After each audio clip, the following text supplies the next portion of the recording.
የዛሬው በዓል በባርነት የተያዙ ነፃነት ያገኙበት የባርነት ቀንበር የተሰበረበት ኦሪት ዘሌዋውያን ምዕራፍ 26 ቁጥር 13 ላይ እንዲህ ይላል፣ የባርነታችሁን ቀንበር ሰብሬአለሁ አለ። ቀና ቀና ብላችሁ እንድትሄዱ ደግሞ አድርጌያችኋለሁ ነው እኮ የሚለው። እናንተ ዝም በሉ፣ እግዚአብሔር ስለ እናንተ ይዋጋል። ለዚህ ቤተክርስቲያን ማን ነው የሚዋጋላት? ለብፁዓን ሊቃነ ጳጳሳት ማን ነው የሚዋጋላቸው? ለቅዱሳን ማን ነው የሚዋጋላቸው?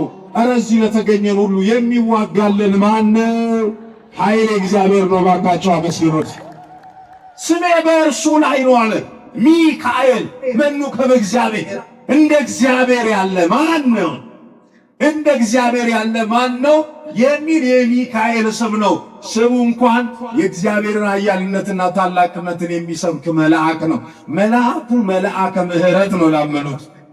አዎ አጋንንታዊ ሥራ ለሚሰሩት ግን መልአከ ቅስፈት ይባላል።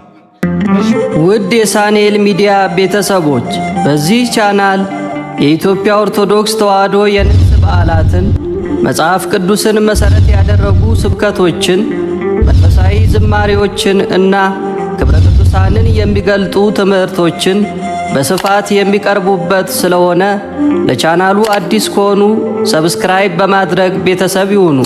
ይህን መንፈሳዊ አገልግሎት ላይክ፣ ሼር በማድረግና አስተያየት በመጻፍ ይደግፉ። ቀፎ እንደተነካ ንብ ከአራቱ ማቅጣጫ ታማችሁ በዚህ ታላቅና የፈውስ ስፍራ የተገኛችሁ ውድ ኦርቶዶክሳውያን ወገኖቻችን እግዚአብሔር ፍጹም ሰላም እላችኋለሁ። ለምን ከረማችሁ? ምስጋና የባህሪው የሆነ አምላካችን እግዚአብሔር ዓይኑ እንዳየች ሳይፈርድብን፣ ጆሮውም እንደሰማች ሳይበይንብን በምሕረቱ ባለጠጋ ስለሆነ ከታላቅ ፍቅሩ የተነሳ ከራቅንበት አቅርቦ ከወደቅንበት አንስቶ ቁስለ ነፍሳችንን ፈውሶ በዚህ በምሕረት አደባባይ ዳግም በሕይወት ጠብቆ ስላሰባሰበን ክብርና ምስጋና ውዳሴና አምልኮ ሁሉ ለታላቁ ስሙ ይሁን። እንኳን አደረሳችሁ።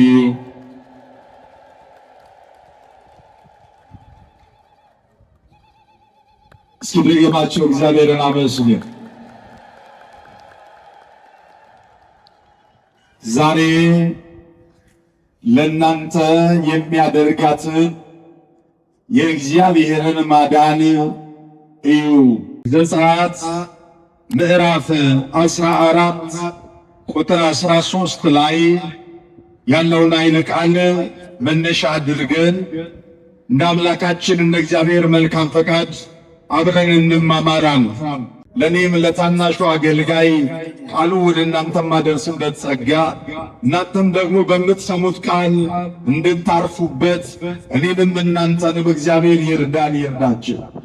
እደግመዋለሁ፣ እንኳን አደረሳችሁ። ዛሬ እግዚአብሔር ለእናንተ የሚያደርጋትን ማዳን እዩ ይላል። ይህንን ኃይለ ቃል የተናገረው ሊቀ ነቢያት ሙሴ ነው።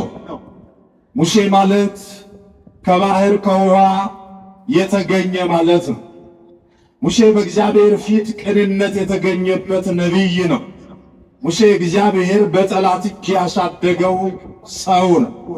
ሙሴ በልቡ ትሑት ነው።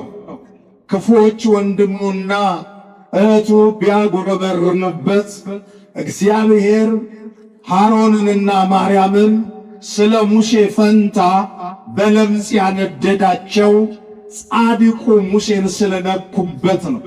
እግዚአብሔር ባሪያዬን ሙሴን አትንኩብኝ፣ እርሱ ከምድር ካሉት ሰዎች መካከል ለየት ያለ ለኔም ቅርብ የሆነ ሰው ነው፣ በልቡም ትሑት ነው ያንለት ሊቀ ነቢያት ሙሴ ከግማሽ ሚሊዮን በላይ ለሚበዙት በምድረ በዳ ለሚጓዙት ከሞት ከባርነት ለማምለጥ ፈራ ተባ እያሉ ከፊትም መከራ ከኋላም መከራ ለተደቀነባቸው እስራኤል ለተባሉ ሕዝቦች የተናገረ የማጽናኛ ቃል ነው። አሁን እስራኤላውያን ታሪኩን በየዓመቱ ስለምትሰሙ አጠር ባለመልኩ ግን እስራኤላውያን በግብፅ ምድር 430 ዓመት በባርነት ኖሩ ይላል መጽሐፉ። እንግዲህ በባርነት ለዓመታት አይደለም ወገኖቼ፣ ለቀናቱ እንኳን መታፈን ይከብዳል። ለዓመታት አይደለም ለሳምንታት መራብ፣ ነፃነትን መገፈት፣ በተፈጥሮ ያገኙትን ሰብአዊ ጸጋ በማጣት መንትያ ልጆችን በሆዷ ያረገዘች ራሔል የተባለች እናት እንኳ እነሆ ፒራሚዱን ለመስራት አሸዋውን ከሲሚንቶ ጋር አገናኝታ እያቦካች እያለ የመውለጃዋ ጊዜ ደረሰ ይላል።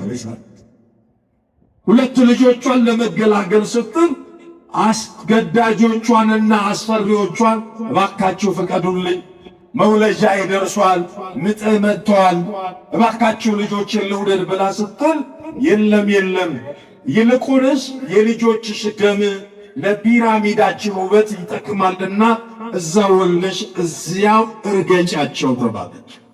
ለአይምሮ የሚከብድ መከራ። እግዚአብሔር በተፈጥሮ ለሰው ልጆች የሰጠውን ጸጋ የገፈፈ የፈርዖን ቤተ መንግሥት አስገዳጅ የሆነ ክፉ ነገር በእግዚአብሔር ሕዝብ ላይ ያደረሰ። በማን ሕዝብ ላይ ያልኳቸው? ይቻለም ለእግዚአብሔር ሰዎች፣ ለእግዚአብሔር ለተለዩቱ፣ ምድርን እምቢ ብሎ ለሰማይ ከሰማይ ጋር ለተስማሙ እምብዛም መልካም አይደለችም። ጌታ ኢየሱስ ክርስቶስ ለስም አጠራሩ ክብር ይግባውና በዮሐንስ ወንጌል ምዕራፍ 16 ቁጥር 33 ላይ በዓለም ሳላችሁ መከራ አለባችሁ ይላል። ዓለም መከረኛ ናት።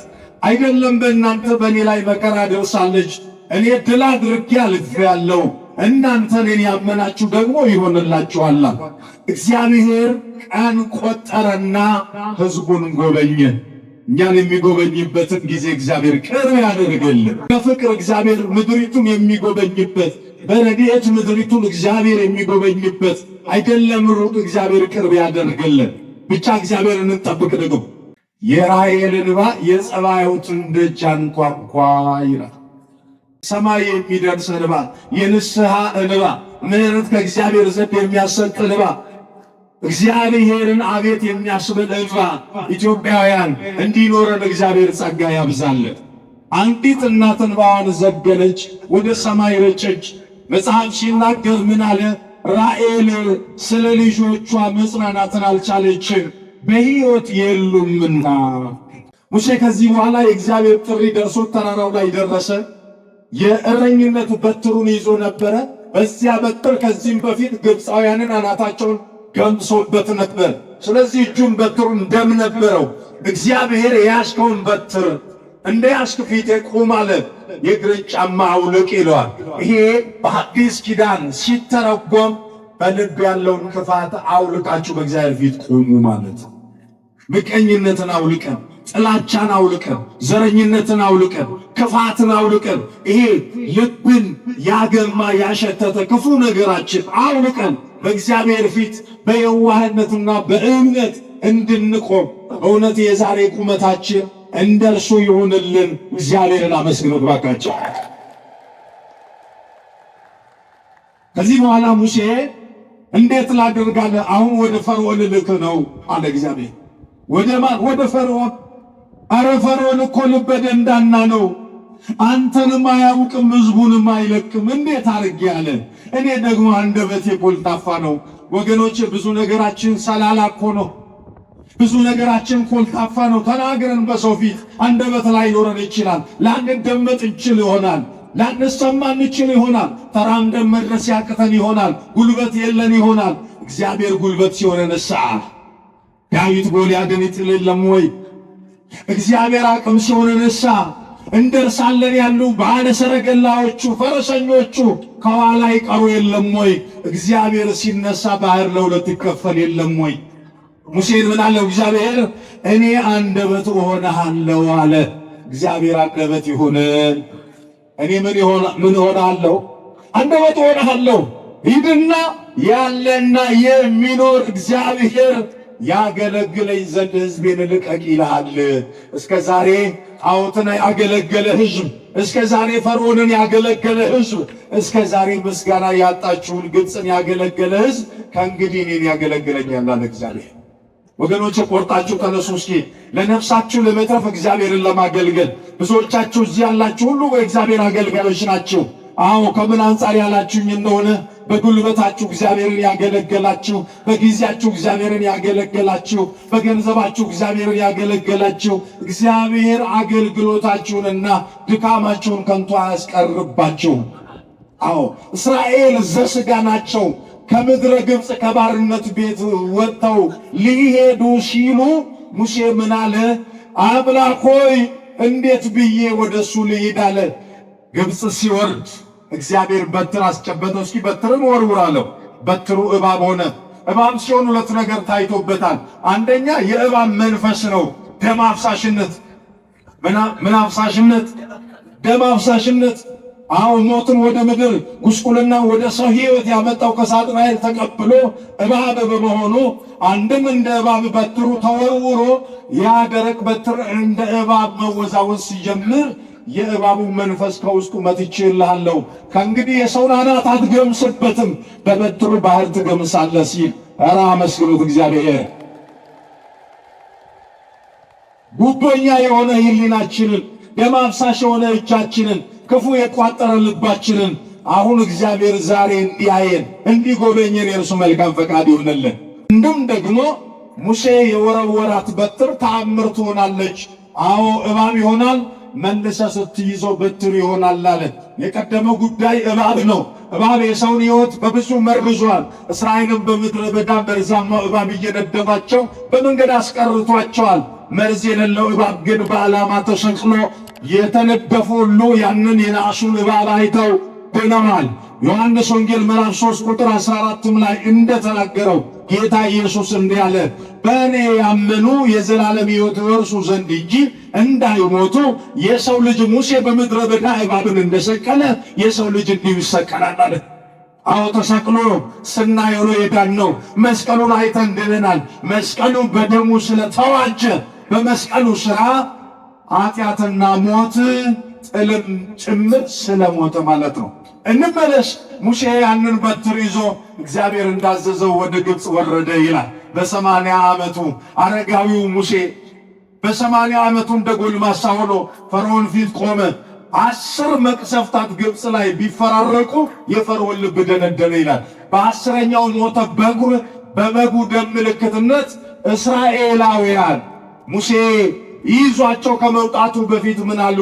ኧረ ተው ሙሴ፣ ግብፃውያን ታላላቆች ናቸው፣ ኃያላን ናቸው። እኛ በባርነት ነው የኖርነው። ፈርዖን ሰረገላ አለው፣ ሰራዊት አለው፣ በመንገዳችን ይመልሰናል፣ ያገኘናል ብሎ ቢሉ ግዴላችሁም፣ እናንተ ጸንታችሁ ውጡ፣ እግዚአብሔር ከፊት ነው አለ። ሙሴ ግን እንዲህ አለ። የሚገርም ነው። እዛ ዘጸአት ምዕራፍ 33 ከቁጥር 15 ጀምሮ የተጻፈ የእግዚአብሔር ቃል ነው። ሙሴ ምን አለ? አንተ ከፊታችን ካልወጣ መንገዳችን አይሰምርም አለ። እግዚአብሔር ሆይ መንገዳችን አንተ ካላቀናው አለ። መዝሙረኛው ዳዊትም ሲናገር መንገድን ለእግዚአብሔር አደራ ስጥ፣ ሐሳብህም ይከናወንልሃል። መንገዳችንን ለእግዚአብሔር አደራ ስንሰጥ መንገድ የተባለው ልባችንን፣ መንገድ የተባለው ኑሯችንን፣ መንገድ የተባለው ሕይወታችንን ለማን እንስጥ ወገኖቼ? ለእግዚአብሔር። ከዚያ ስኬት ከእግዚአብሔር ዘንድ ይሆንልናል ማለት ነው።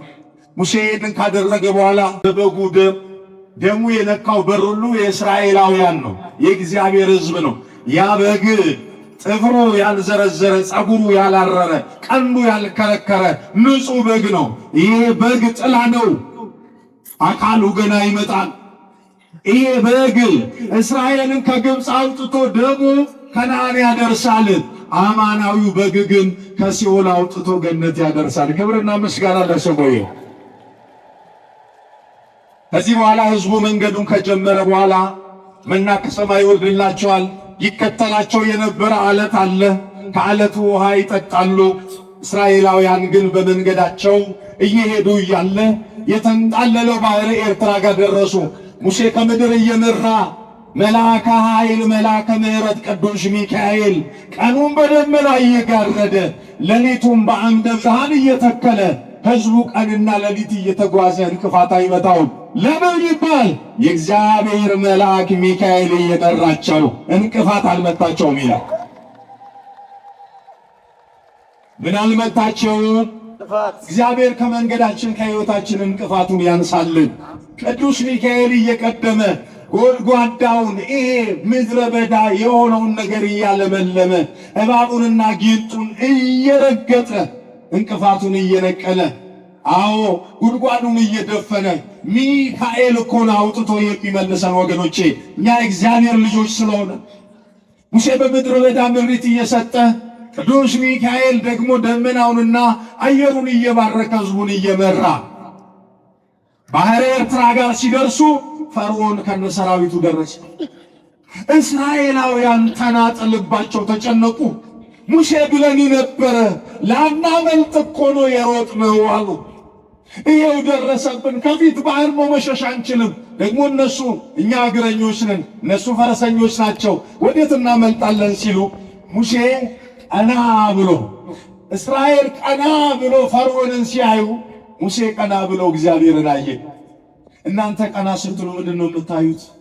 ተኝተን ምንድነው የምናየው? ነቅተን ምንድነው የምናየው? ወገኖቼ መቼ ነው ሚካኤል የሚታየን? መቼ ነው እግዚአብሔር የሚታየን? ሙሴ ቀና ሲል የሙሴ ዓይኖች እግዚአብሔርን ያዩታል፣ የሙሴ አንደበቶች እግዚአብሔርን ያናግሩታል። እግዚአብሔርም እንደ ባልንጀራ ሙሴን ያናግረዋል። እንዲህ አላቸው አትብሉ አላቸው። ሙሴ ምን አትብሉ? ይሄ አዳማዊ ፍርሃት፣ ይሄ በኃጢአት የመጣ ፍርሃት፣ ይሄ ወደፊት እንዳትሄዱ የምታዩትን መከራ እያያችሁ ወደኋላ የሚመልሳችሁ አትፍሩ። ዛሬ የምታዩቸውን ግብፃውያንን ለዘላለም አታዩቸውም። እግዚአብሔር ዛሬ ለእናንተ የሚያደርጋትን ማዳን እዩ አለ። ባህር ሲመታ ባህር ለሁለት ተከፈለ።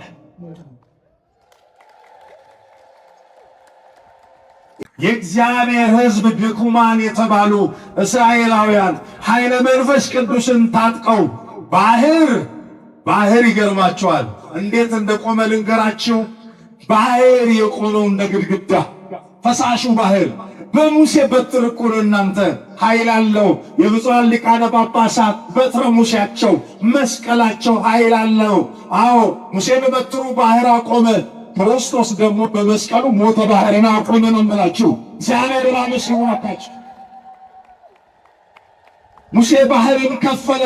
ክርስቶስ ደግሞ ፍዳ ዘመንንና ዓመተ ምሕረትን በመስቀሉ ከፈለ። ያ በዚያ መሃል ሕዝቡ ሲሻገር ከበሮ ይዛ እህተ ሙሴ ማርያም እግዚአብሔርን አመሰገኑ። እንደ እግዚአብሔር ያለ ከአማልክት መካከል ማን አለ? እግዚአብሔር ስሙ የተፈራ ነው። ድንቅን የሚያደርግ እንደ እግዚአብሔር ያለ ማን አለ? ፈረሰኛውና ፈረሶቹ በባህር ውስጥ ገብተው ታወጡ። ሰረገላውን በዚያ ቀረ፣ እግረኞቹ አመለጡ። እግዚአብሔር ተዋጊ ነው፣ ስሙም እግዚአብሔር ነው።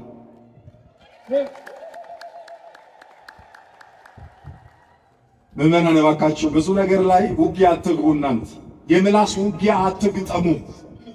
በዚህ ዘመን በምላስ የሚዋጉ የተቀደሰውን የሚያረክሱ የከበረውን የሚያዋርዱ የቅድስናን ስፍራ የሚያጥላሉ ብዙዎች ናቸው።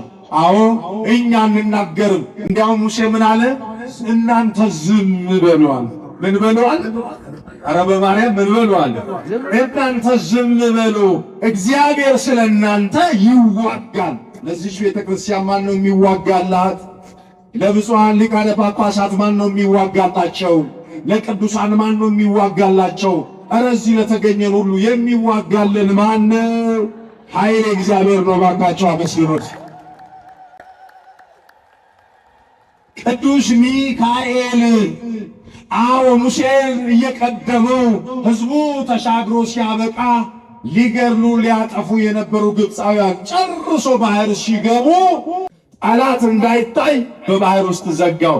ሞታችንን እንዳናይ እግዚአብሔር በሲኦል ውስጥ ዘግቶታል። አመስግኑ ባካችሁ። ቅዱስ ሚካኤል እየመራ ማዳን የማን ነው? አንዳንድ ሰዎች እንዳልገባን ነው የሚቆጥሩት። በመልአኩ እጅ በኩል እንደሚያድን እግዚአብሔር ተናግሯል። የቱ ጋር? ኦሪት ዘጸአት ምዕራፍ 23 ቁጥር 20 እስከ 23 በጠራ ሕሊና ይነበብ ያ የመጽሐፍ ክፍል። በመንገድ ይጠብቅ ዘንድ ወዳዘጋጀሁትም ስፍራ መርቶ ያደርስ ዘንድ እኔ መልአኬን በፊት እልካለሁ አለ። ስሜ በእርሱ ላይ ነው አለ። ሚካኤል መኑ ከመ እግዚአብሔር፣ እንደ እግዚአብሔር ያለ ማን ነው? እንደ እግዚአብሔር ያለ ማን ነው የሚል የሚካኤል ስም ነው። ስሙ እንኳን የእግዚአብሔርን ኃያልነትና ታላቅነትን የሚሰብክ መልአክ ነው። መልአኩ መልአከ ምሕረት ነው ላመኑት። አዎ አጋንንታዊ ሥራ ለሚሰሩት ግን መልአከ ቅስፈት ይባላል። ሕዝቡን አድኗል፣ ግብፅን ቀስፏል፣ እስራኤልን ነፃ አውጥቷል። እስራኤልን አስጉዞ ከነዓን ከተታቸው። በመጽሐፍም እንደተነገረ በቸርነት የተቤዣሃቸውን ሕዝብህን መርተ ወደ ቅድስና ማደሪያ አደረስካቸው ይላል። እነዚያ ከግብፅ ወጥቶ ከነዓን ገቡ። እኔና እናንተ ከሲኦል ወጥተን ገነት ነው የገባ ነው። ከሐሰት ወጥተን እውነት ነው። ከጨለማ ወጥተን ብርሃን ነው። ከባርነት ወጥተን ልጅነት ነው ያገኘ ነው። እስራኤል ዘነፍስነን አመስግኑት እግዚአብሔር። የእግዚአብሔር መልአክ ይመራል ተብሎ ተጽፏል። ይሰፍራል ተብሎ ተጽፏል። ያድናል ተብሎ ተጽፏል። ይታደጋል ተብሎ ተጽፏል። እግሮቻችን በእንቅፋት እንዳይመቱ ጉድጓድም እንዳንገባ ምኑ ጋር ነው የተጻፈው ያልከኝ እንደሆነ መዝሙር 90 ቁጥር 11 እሱን ይነግርሃል። መዝሙር 33 ቁጥር 7 እሱን ይነግርሃል። ሐዋርያት ሥራ ምዕራፍ 12 ቁጥር 11 እሱ ይነግራል። እንዲያውም ቅዱስ ጴጥሮስ ምን አለ? ጌታ መልአኩን ልኮ እንዳዳነኝ አሁን አወቅኩ አለ። ማን ነው መልአኩን ልኮ ሕዝቡን ያዳነው? አረ እግዚአብሔር ነው ብሎ ማን ነው? እግዚአብሔር በልስ መልአኩን ልኮ ያድናል። ምን ይላል? ደካማው ሰው ጸልዬ አድንሃለሁ ካለ ቅዱስ ሚካኤል በሰይፉ ሰይጣንን ቀጥቅጦ የማያድንበት ምንድን ነው? እነንትና ሲሆኑ አዳኞች ሆነው የእግዚአብሔር ባለሟሎች የማያድኑበት ጉዳይ ምንድን ነው? ይሄ ከእስራኤል ማጉረምረም ጋር የተገናኘ እግዚአብሔር እውነቱን እንዲገልጥልን የእርሱ መልካም ፈቃድ ይሆንልን።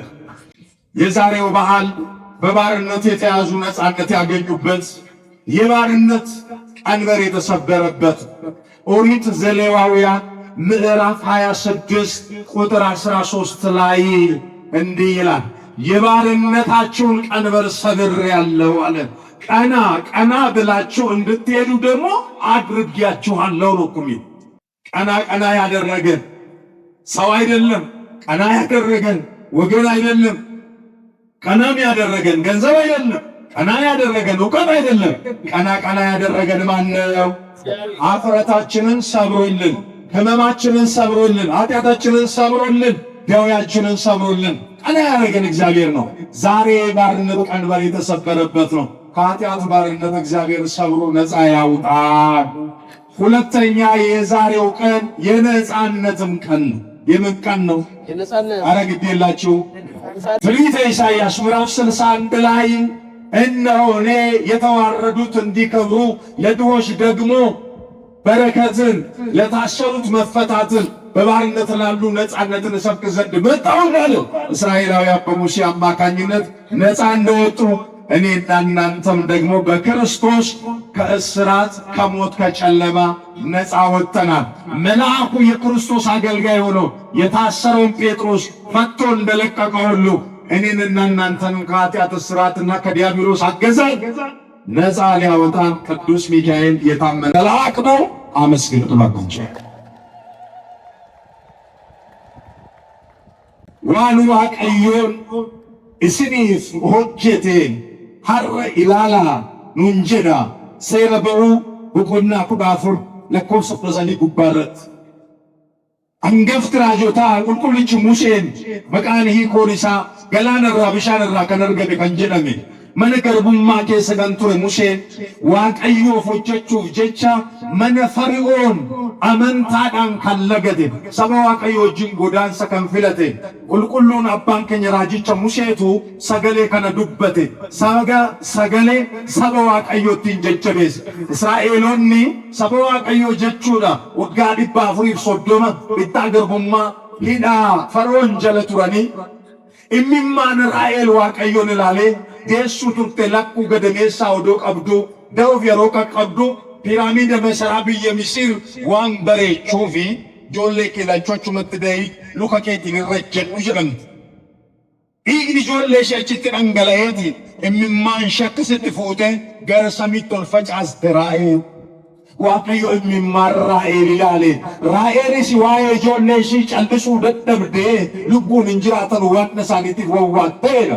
Waaqayyo bara lakkaa'ee Israa'elin ilaale. Waaqayyo hunda keenya nu haa ilaale. Waanjoo garbummaa cabsuuf jecha Musee bakka tiksummaa isaatii waggaa 80ffaa isaatti gaara lalistuu sanatti waamee Musee gara Misir deemi Waaqayyo dhaqee dhaabbate. Kanaan dura ulee isaatiin mataa namaa sammuu namaa dhoosee waan tureef dhiigsee waan tureef Waaqayyo ulee harka isaarra jiruuf harka isaa eebbisuu barbaade. Eenyuun na erge jedha jennaan isa jiraataaf isa jiruutu Waaqayyootu na erge jedhii. Lakki Fari'oon lapheen isaa jamaadha. Fari'oon anaan tolinaan hin jedhu jedhe Museen.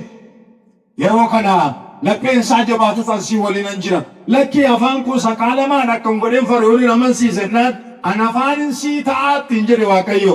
Wanni isin dadhabde irratti Waaqayyoon afaan isiniif haa ta'u. Yeroo kana afaan ta'eef Waaqayyo Museen dhaqee Fari'oonin dura dhaabbate ayicha kudhanii ayicha kurnaffaa dura ilma hangafaatiin dhiiga hoolichaatiin Israa'el biyya Misrii ba'anii daandii jalqaban. Oduun baay'een fuuldura garuu Fari'oon jalaa ba'uu hin dandeenyu yaa Musee lakka isiin hin baasin jennaan Musee Waaqayyo fuuldura dhaabbate dufaana dursitee hin baatu tanan asiin hin baasineen ansi dura hin ba'aatin afaana qottole Waaqayyo sabni kun oduu deemaa jiru galaana Eertiraa cina qaqqaban.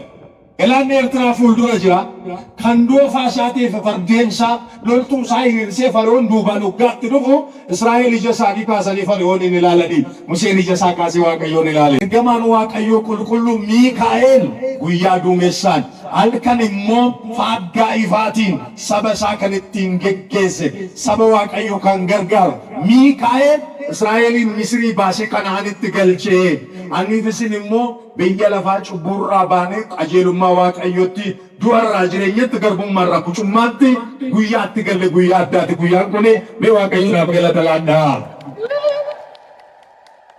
Guyyaan kun guyyaa waanjoo garbummaatti cabeedha.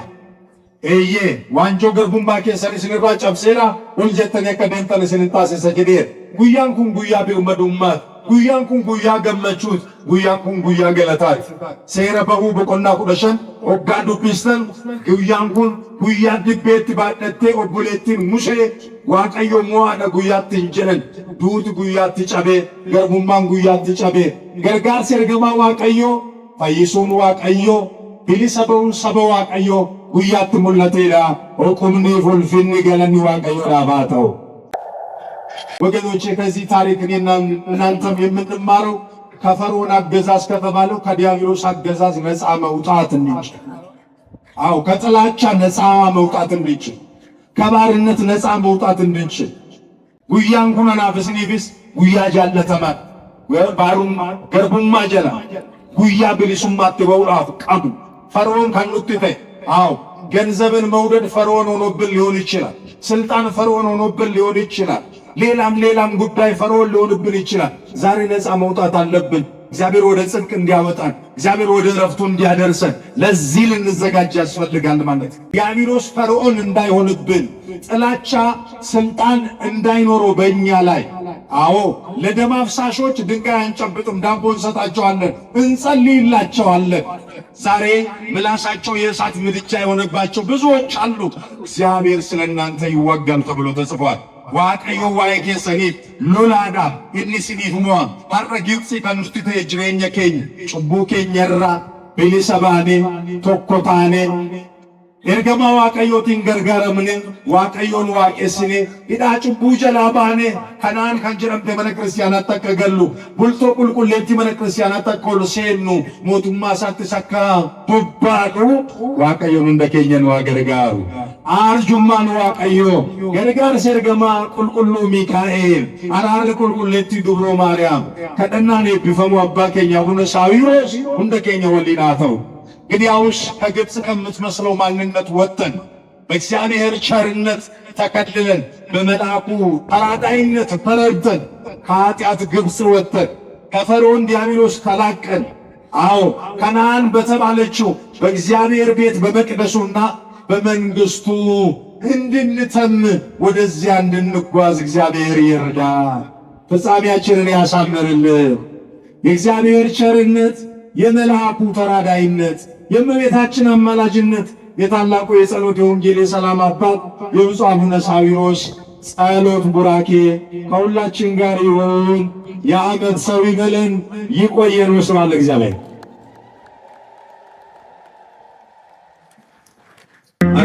ውድ የሳንኤል ሚዲያ ቤተሰቦች በዚህ ቻናል የኢትዮጵያ ኦርቶዶክስ ተዋሕዶ የንግስ በዓላትን፣ መጽሐፍ ቅዱስን መሠረት ያደረጉ ስብከቶችን፣ መንፈሳዊ ዝማሬዎችን እና ክብረ ቅዱሳንን የሚገልጡ ትምህርቶችን በስፋት የሚቀርቡበት ስለሆነ ለቻናሉ አዲስ ከሆኑ ሰብስክራይብ በማድረግ ቤተሰብ ይሁኑ። ይህን መንፈሳዊ አገልግሎት ላይክ፣ ሼር በማድረግና አስተያየት በመጻፍ ይደግፉ።